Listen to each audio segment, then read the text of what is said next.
Maria had never imagined she would be standing outside a car dealership, staring at the glass doors that had just closed behind her. The heavy thud of the door locking behind her seemed to echo in her mind long after it had happened. She could still hear it. Still feel the sting of rejection, like a slap to the face. Her thoughts swirled in confusion as she tried to process what had just transpired. Her dream car, a beautiful high-end sedan that had caught her attention for months, was now out of her reach. But it wasn't because of money. It was because of something she couldn't yet understand. The salesman, a tall man in his early 40s with sharp features and a calculated smile, had turned cold as soon as he looked at her. He wasn't the first person to do so. Maria had often been treated like she didn't belong in certain spaces. But today, it felt different. She could sense the judgment in his eyes, and despite her attempts to brush it off, the words he had spoken lingered in her mind. "We don't entertain people like you here." She'd tried to brush it off as a mistake, a misunderstanding. After all, she had the financial means to buy any car she wanted. The money wasn't an issue. But for some reason, that didn't seem to matter. What had happened? Why was she being treated like an outsider? As she walked away from the dealership, her steps slow and deliberate, she tried to shake off the embarrassment that seemed to cling to her. She didn't even know what had set the salesman off. Her clothes weren't extravagant. She had come in wearing a simple blouse and dark jeans, nothing out of the ordinary.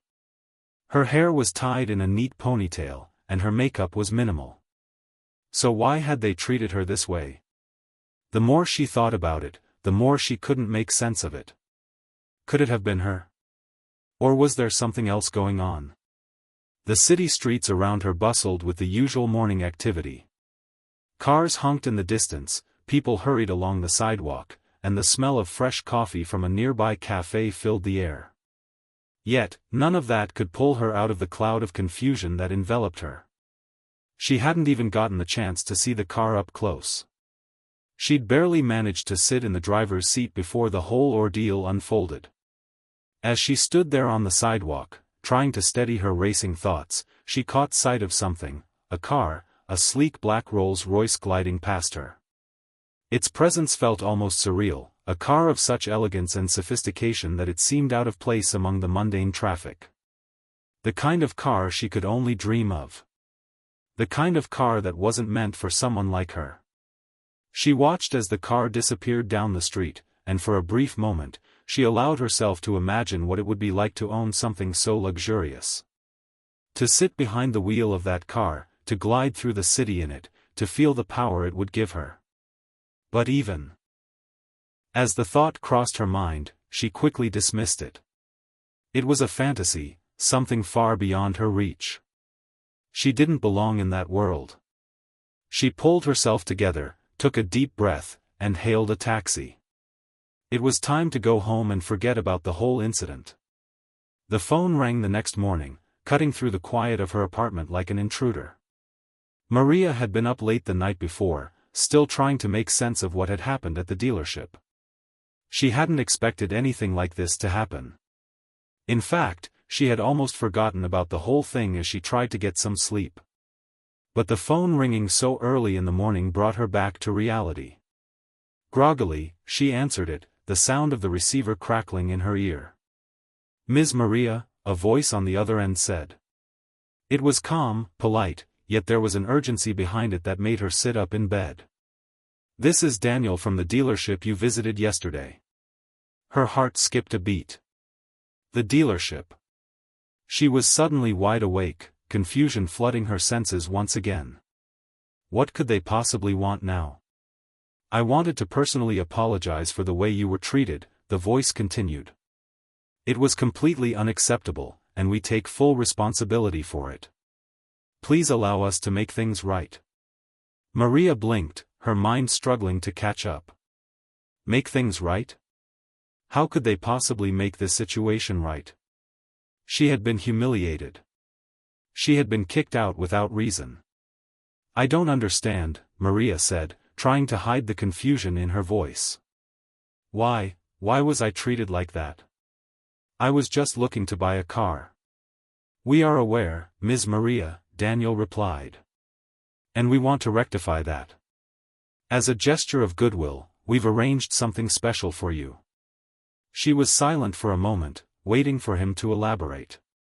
"A Rolls Royce," Daniel said, as if it were the most casual thing in the world. "It will be delivered to your address today." Maria's mind went blank. A Rolls Royce? Delivered to her address? She opened her mouth to speak, but no words came out. She felt as though she had just heard a sentence that didn't make sense, a sentence that couldn't possibly be real. Was this a prank? Was this some sort of misunderstanding? She had barely been allowed to enter the dealership the day before, and now they were offering her a Rolls Royce? "I assure you, Ms. Maria, this is not a mistake," Daniel said, as if reading her thoughts. "We want to make amends. The car will arrive this afternoon. I hope this gesture will show you how deeply sorry we are for what happened." Maria hung up the phone, still in shock. She sat there, staring at the receiver in her hand, her mind racing with questions. What was going on? Why a Rolls Royce? Who had arranged this? And why? It didn't make sense. She had been kicked out. She had been rejected. And now, they were sending her a car worth hundreds of thousands of dollars as an apology? She stood up, pacing the small room, her thoughts spinning. There had to be more to this story. She couldn't shake the feeling that something was off. This wasn't just about a mistake or a misunderstanding. There was something deeper going on. A part of her wanted to call the dealership back, to demand answers. But another part of her, perhaps the part that was still in disbelief, just wanted to see what would happen. The car would arrive soon enough, and maybe, just maybe, she would get the answers she was searching for. The delivery came exactly as promised. When the Rolls Royce pulled up outside her building, Maria couldn't help but feel a sense of disbelief wash over her. It was even more beautiful in person than it had appeared when it had driven past her the day before. The gleaming black paint, the smooth lines of the body, the luxury of it all, it felt like something out of a dream. A delivery driver stepped out of the car, holding a set of keys and a folder. He walked up to her door, knocking politely before she could even gather her thoughts enough to respond. "Ms. Maria," he asked with a smile. "I have a delivery for you." She stood frozen, unable to speak. The keys. The car. The delivery. It was all so surreal. As she reached for the keys, the driver handed her the folder, which contained the ownership papers and a handwritten note, from the owner of the dealership. "We hope this small gesture will make things right." The note was simple. No explanation. No name. Just a vague apology and a hope that this would fix everything. Maria's heart raced as she took the keys in her hand. The car was hers now. But who was behind it? Who had arranged this? She couldn't shake the feeling that the mystery was far from over. Maria couldn't bring herself to take the first step toward the Rolls Royce. There it sat, parked outside her apartment building, a monument of luxury and opulence.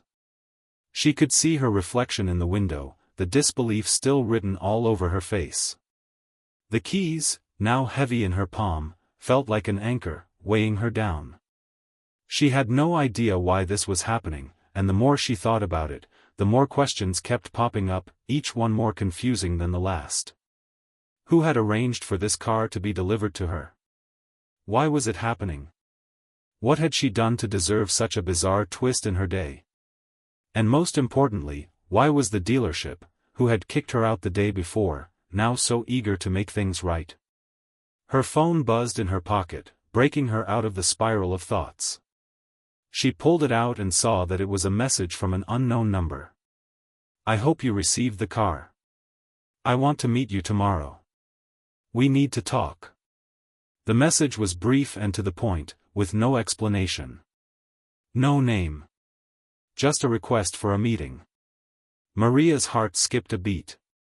She stared at the screen, her mind racing. Who had sent this? Could it be someone from the dealership? Or was it someone else entirely? The message felt strangely intimate, like it was written just for her. Her fingers hovered over the keyboard for a moment before she typed a quick response. Who is this? What is this about? She hit send and waited, feeling a sense of unease settle over her. Moments later, the reply came, I'll be in touch soon. Just know, everything is not as it seems. You're being watched. Maria stared at the words, her mind struggling to make sense of them. Watched? Was someone spying on her? Or was this just another part of the strange puzzle that was unfolding before her? She couldn't stay here, lost in confusion. She had to know more. The only way to get the answers was to confront the situation head-on. The car, her car, wasn't just some random mistake. It was a message. A symbol. But of what? With a deep breath, she walked down the stairs of her building and approached the car. The black Rolls Royce gleamed in the sunlight, almost mocking her uncertainty. She ran her fingers lightly over the smooth surface of the car, feeling the coldness of the metal beneath her fingertips. She wasn't sure what she was expecting. A miracle? A sign? She unlocked the door and slid into the driver's seat. It smelled like leather and luxury.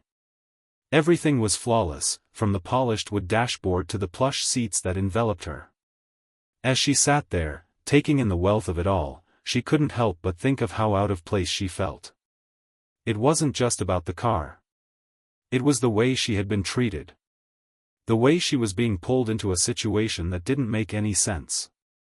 She turned the key in the ignition, and the engine purred to life, filling the air with a soft hum. For a moment, she just sat there, letting the power of the car wash over her. It was a strange sensation, like she was both inside a dream and outside of it, disconnected from reality. She pressed down on the accelerator gently, feeling the car glide effortlessly down the road. The street seemed to part before her, the world slowing down as she focused on the sensation of driving this incredible machine. But the calm didn't last. Her phone buzzed again. It was the same number. Don't get too comfortable in that car. It's not yours. Maria's heart raced. What did that mean? The car wasn't hers. But she had the keys. She had the papers. Everything was in her name. Was she being deceived? She pulled over to the side of the road, her mind whirling. There had to be an explanation. She needed to talk to someone who could tell her what was going on. Her first instinct was to call the dealership, but something told her that wouldn't help. The salesman who had rejected her yesterday was likely behind all of this, but why would they go to such extremes to make amends? Maria had no choice but to go back to the dealership. She needed answers.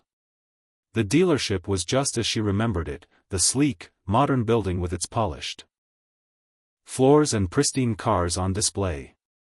But this time, when she walked through the door, it felt different. There was an unfamiliar air of tension, like the staff was on edge. She had barely stepped inside before Daniel, the salesman who had kicked her out the day before, appeared before her. His face was pale, his expression tense. "Ms. Maria," he said quickly, his voice strained.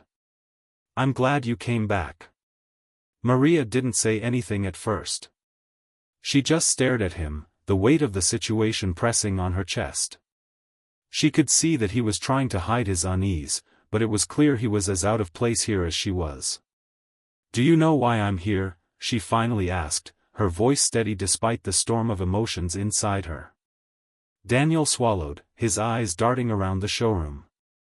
He seemed to be weighing his words carefully, like he wasn't sure how much he could reveal. "You need to understand something," he said, taking a step closer to her. "What happened yesterday wasn't just a mistake. It was, well, it was planned. We didn't want you to have that car." Maria felt a cold chill run down her spine. She hadn't expected that. Her heart thudded in her chest as she struggled to process his words. "Why?" she asked, her voice barely above a whisper. "Why would you do this?" Daniel hesitated for a moment before speaking again. "It's not about the car," he said. "It's about who you are. Who you really are." Maria's eyebrows furrowed in confusion. "What do you mean?" He glanced over his shoulder before continuing, his voice low. "You don't know it yet, but your life is about to change. And not in the way you think." Maria took a step back, the unease growing stronger. "What are you talking about? What do you mean my life is about to change?" Daniel took a deep breath and seemed to steel himself. "There are people who are looking for you. People who will stop at nothing to get what they want from you." Maria's mind spun. She had no idea what Daniel was talking about, but she felt like she was on the edge of something huge, something that would change everything. Before she could ask him to elaborate, the dealership doors opened, and another man stepped inside. He was tall, wearing a sharp suit and sunglasses, and he moved with a confidence that was both intimidating and alluring. He stopped when he saw Maria, and their eyes locked for a moment. The man seemed to recognize her instantly, and an odd smile crossed his face. Maria's heart skipped a beat. She didn't know who this man was, but she could feel that he was important. And whatever this was, it was no longer just about a car. "This is the one," the man said, his voice smooth and calculated. Daniel stepped aside, clearly uncomfortable, and the man approached Maria, extending his hand. "Maria," he said, his tone almost too friendly. "It's a pleasure to meet you." Her instincts told her to run. She had no idea who this man was, but she could feel the danger radiating from him. Something about the whole situation didn't sit right. "I think we need to talk," he continued, his eyes never leaving hers. "There's a lot you don't know." Maria hesitated for a moment, the weight of his words pressing down on her. She didn't know what was happening or why it was happening, but one thing was clear, she was in over her head. Maria's breath caught in her throat as the man's hand lingered in the air, his smile lingering like a shadow that refused to dissipate. She couldn't bring herself to shake his hand. The tension in the room was thick, and every instinct in her screamed that this was no ordinary meeting. Her thoughts raced, trying to figure out who this man was and why he seemed so familiar yet completely unknown at the same time. The air felt colder, and the showroom's polished floors now felt like a distant world, detached from the chaos unfolding in front of her. The stranger, whose name she didn't yet know, held her gaze unwaveringly.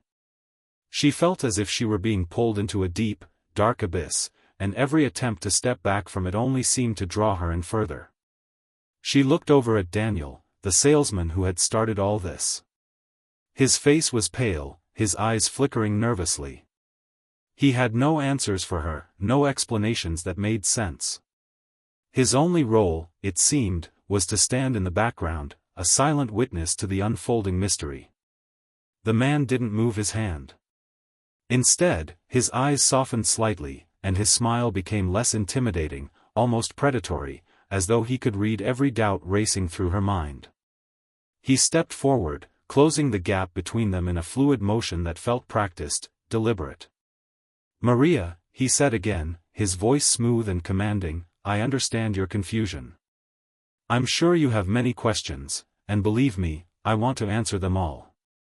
But I think it's best we sit down and talk. There's a lot you need to know." Maria took a step back, the desire to flee overwhelming her for a split second, but she pushed it down. Running would only make everything worse. She had already been thrown into this bizarre situation, there was no escaping it now. She took a deep breath and, against every instinct, nodded. "Fine," she said, her voice tight. "But I want answers." The man gave a slight nod, signaling to Daniel. Daniel hesitated, his eyes darting from Maria to the stranger, then back to Maria. He seemed caught between his loyalty to the mysterious man and his own discomfort with the entire situation. After a long pause, he motioned toward a small, private office in the back of the dealership. Maria followed the man and Daniel into the office. The door clicked shut behind them with a finality that sent a chill down Maria's spine. The room was sleek and modern, with minimalist furniture and a large desk sitting at the center. The man gestured for her to sit, and she did so reluctantly, keeping a careful distance between herself and him. Daniel remained standing by the door, his eyes flicking nervously between them, clearly unsure of his role in this strange encounter. The man sat across from her, his posture relaxed but his eyes sharp, as if he were studying her every move. There was something unsettling about his presence, like he was both an enigma and a threat wrapped into one. He didn't speak right away, giving her time to adjust to the silence that now filled the room. It was a silence that felt heavy, almost suffocating. After what seemed like an eternity, the man leaned forward slightly, his eyes locking onto hers. "You don't know who I am, do you?" he asked, his voice low but deliberate. Maria shook her head, her mind still racing, trying to process everything that had happened. "No," she said, "I have no idea who you are or why you're doing this. Why was I kicked out of the dealership yesterday, and why am I being dragged into this mess?" The man's lips curled into a knowing smile, but it didn't reach his eyes. "You were kicked out because you were never supposed to be there in the first place. But that's not important right now. What matters is that you're here. And now, there's no turning back." Maria felt a sense of dread coil in her stomach. "What do you mean, no turning back? I don't even understand why any of this is happening. Why are you doing this to me? What do you want from me?" The man's gaze softened, just a fraction, and for a moment, Maria almost thought she saw a hint of sympathy in his eyes. But it was gone as quickly as it had appeared. He leaned back in his chair and exhaled slowly. "I'm not doing this to you, Maria. I'm doing this for you," he said, his voice now more measured, calm. "You have a very important role to play in what's coming. And I'm here to help you understand it." Maria's brow furrowed in confusion. "A role to play? I'm just a regular woman. What could I possibly have to do with any of this?" The man's eyes hardened slightly, his voice taking on an edge. "You may think you're just a regular woman, but there's more to you than you realize. You've been part of something much bigger than yourself for a long time, even if you didn't know it. Everything that's happened, the car, the dealership, me showing up here today, it's all part of a much larger plan." Maria felt a knot tighten in her chest. She couldn't wrap her head around what he was saying. "What plan? What are you talking about?" The man exhaled, clearly deciding that it was time to give her more. He leaned forward again, his eyes intense. "You've been chosen, Maria. Chosen for something important. Something that could change everything. But in order to fully understand what that means, you need to know a little about your past. Your real past." Maria recoiled slightly, her thoughts spiraling. "My real past? I don't understand.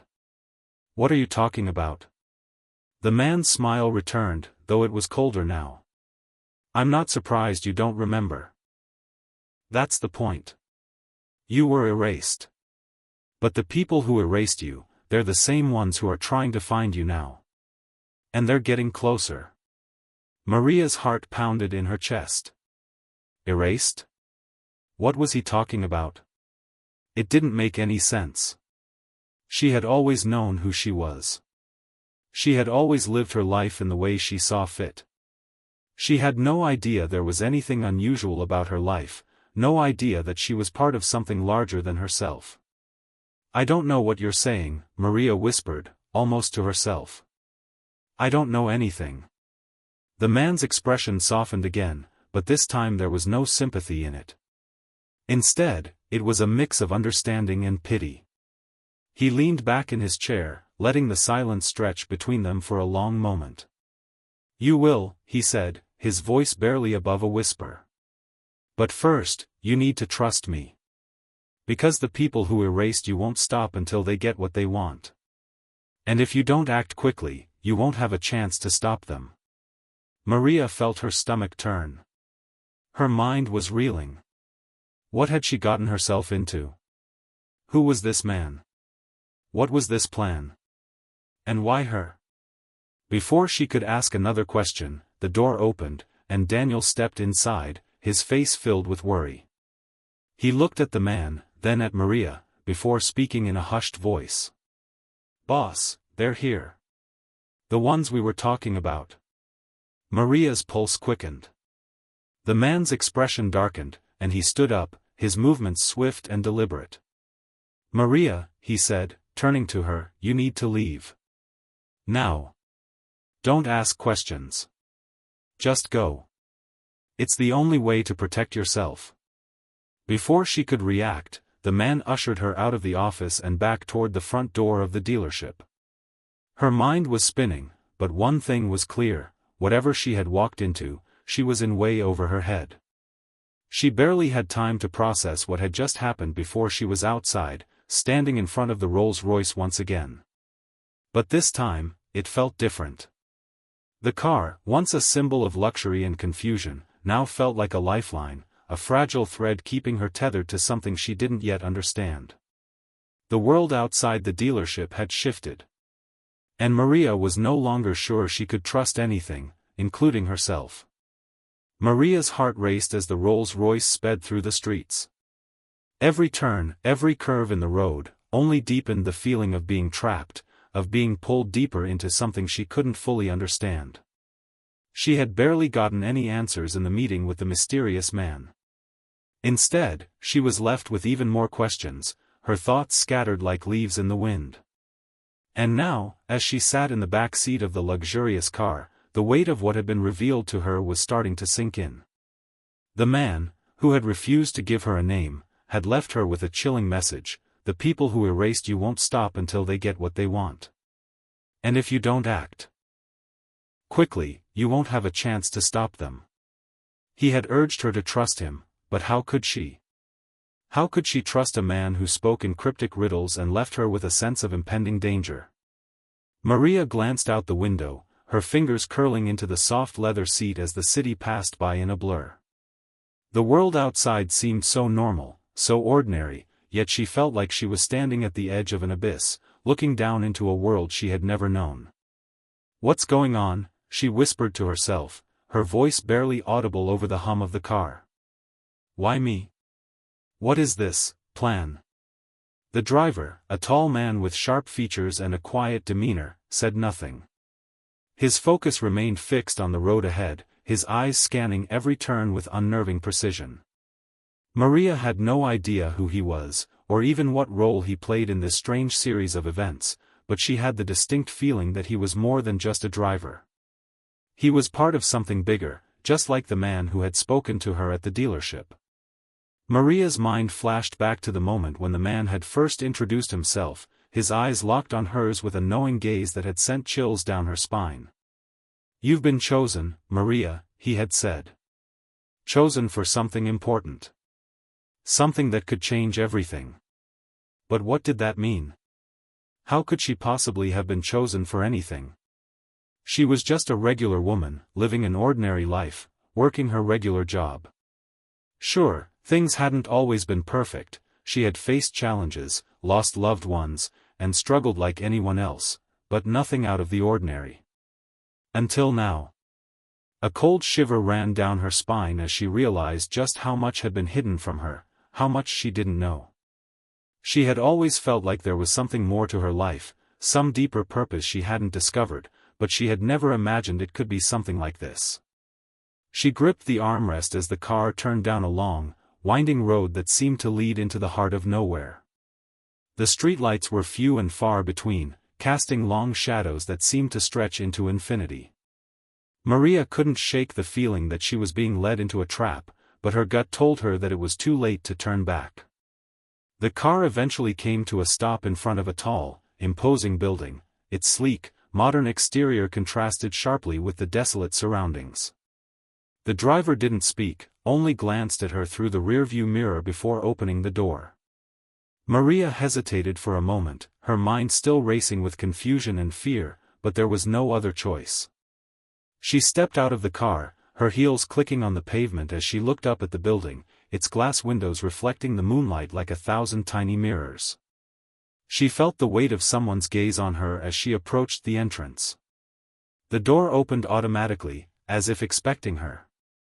Inside, the building was dimly lit, its vast interior filled with soft echoes and a strange sense of emptiness. The air felt cool and sterile, almost clinical, like walking into a place that wasn't meant for human presence. The driver led her down a long corridor, his footsteps soundless on the polished floors. The silence was suffocating, and Maria found herself straining to hear any noise, any sign of life. But there was nothing. Only the soft click of her own footsteps and the faint hum of the building's ventilation system.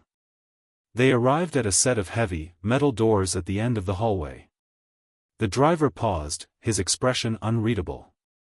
Maria stopped beside him, her heart pounding in her chest. What was behind these doors?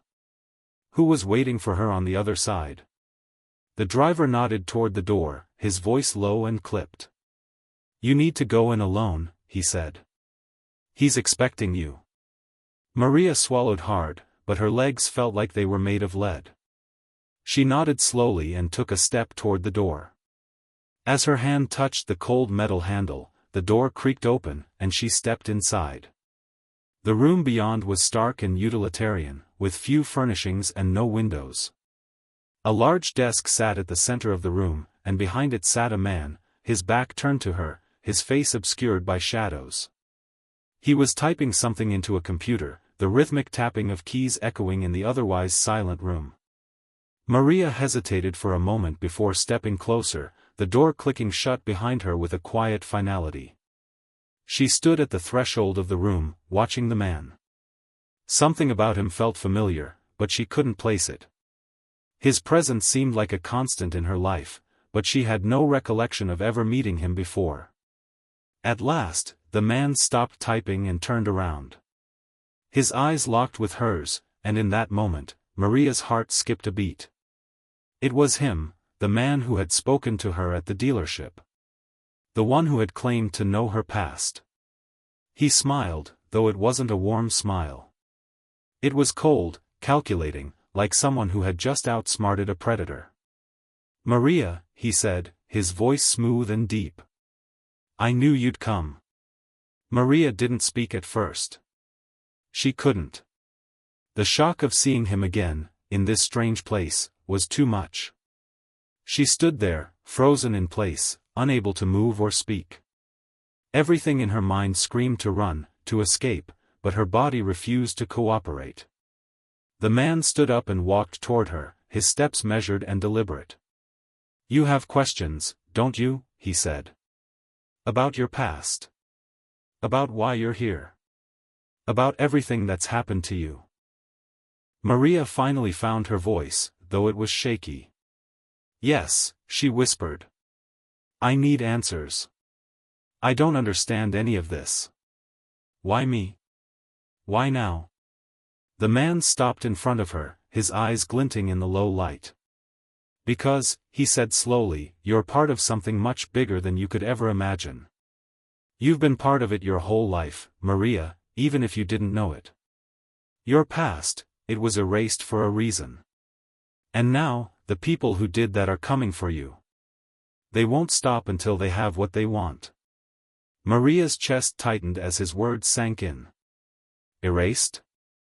She couldn't remember anything before a certain point in her life, but she had always assumed that was normal. Everyone had gaps in their memory, didn't they?